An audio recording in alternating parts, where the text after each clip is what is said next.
Hello and welcome back to DIY tips, tricks and hacks. So at the moment in the building trade, the plumbing trade in particular, people are raving about this new blowtorch and apparently it knocks all the competition out of the water. A lot of the people are saying it's the best blowtorch they have ever used. Now the amazing thing about this blowtorch is it costs around £35 on Amazon, and when you compare that to the £120 I paid for my Rothenberger, I mean that's one hell of a saving, and it puts this blowtorch a lot more accessible to the DIYer. Now I've been using this torch now for a couple of weeks. It feels completely different. I don't know if it's a good different or a bad different. Maybe I'm just too used to using the Rothenberger. I've been using that now for about 15, 20 years. So today I decided to get the two together and I'm going to do some identical plumbing and I'm going to compare them head to head and time which one performs better. Now first impressions when comparing the two, the FireMaster 3 torch is plastic, feels cheap, feels solid and it's noisy.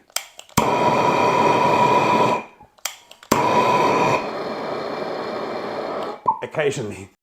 To make a nice neat flame, not bad. That's a tidy little flame. And one of the things I have noticed is this nozzle on the end here gets scorching hot, really red, scorching hot, and it stays that way for quite some time. When we compare it to the Rothenberger, that's much more quiet. Still produces a lovely, neat, tidy little flame, and it feels solid. This is heavy. This is solid metal. Enough chat, let's get on with the test.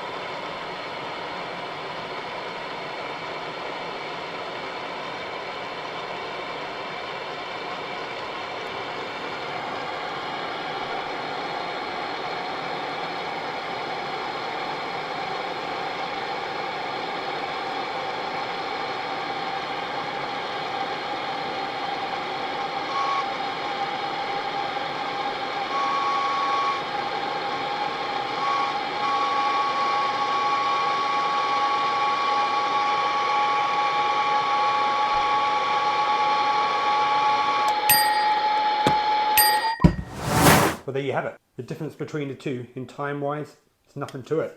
£5 in comparison to the Rothenberger, which cost me £120. Would I have this as my main go-to torch? Probably not, because I feel the Rothenberger is probably just a little bit more reliable.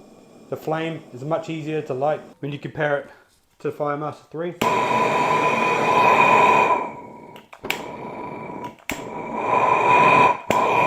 Takes a bit.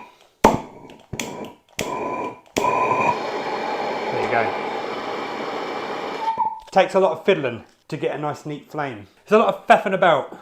To do a little bit of plumbing. Don't need. I'm doing plumbing all day long. I need to get on. I can't be messing about in between each solder joint with a torch like that. But for a builder, a general tradesman who does a little bit of plumbing, it's ideal. Decent torch once it's working properly, fraction of the price. For a DIYer, that is a great torch for a DIYer. But the Rothenberger is still going to be my go-to torch. Anyway, that's my opinion.